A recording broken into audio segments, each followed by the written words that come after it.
A big blow to Obamacare now. One of the nation's largest health insurance companies announcing plans to scale back services.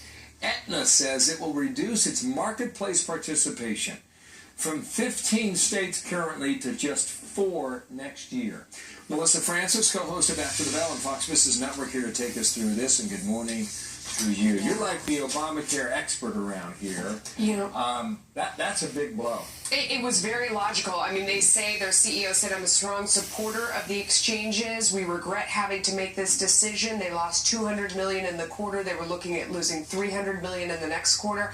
I always say these are public companies. They have a fiduciary legal responsibility to their shareholders. They have to do what's right for profits by law. They can't decide it would be the nice thing to do to continue to lose money, and so they have to pull out. They have no choice. These losses come because of the way the system is set up. You can't charge for pre-existing conditions. All these things that we put in there that people love because they want to pay less are not mathematically possible. So the companies are pulling out. The insurers are going away. This is the death spiral. Let me read a dozen nonprofit health insurance cooperatives have collapsed. Yes. Rate increases of more than 25% in at least 20 states, Yes. Arizona, Florida, Ohio, and Texas. Yes. By the way, 3 of those 4 are very important swing votes. Yes. Pennsylvania, there's a company called Highmark, proposed rate increases averaging 41%.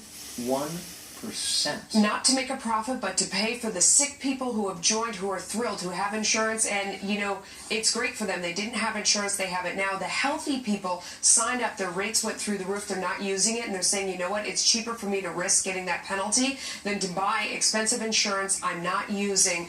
It's all math, it's not political, it was all easily predicted. Donald Trump said early on, we're going towards a single-payer system like the VA, where you have the government paying for it because these companies can't survive and enough people won't pay in. The system mathematically doesn't work. He said we were going towards that. People willfully misinterpreted that to mean he supported a single-payer system. He wasn't saying that at all. He was saying the math shows this is where we're going. We're going towards a VA system for everyone. You mentioned the death spiral. Yeah. You mentioned single-payer. Yes. You can't do that unless you change the law, can you?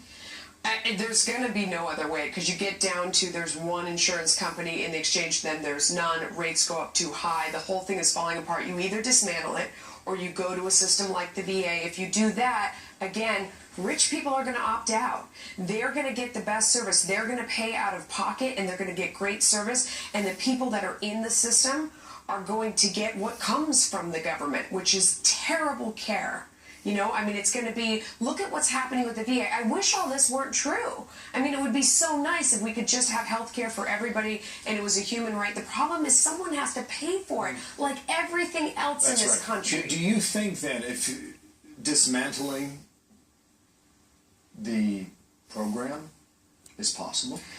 I mean, I don't know how you do that in a political realm. Can you rip it up? Can you repeal it? Can you start over? You have to, I think politicians would have to come in with something that would replace it and worked and was more tenable. Coming together on a real plan like that would be tough, but I don't know what the other choice is other than going to a VA system. These choices are getting more and more expensive with your options, and you know that well. Everybody out there knows you go and the doctor's like, I don't take that, I'm sorry. Melissa, thanks. Yeah.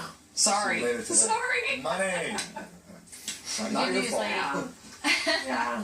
All right. So Donald Trump calling for common ground with Russia. Those comments, though, coming as Vladimir Putin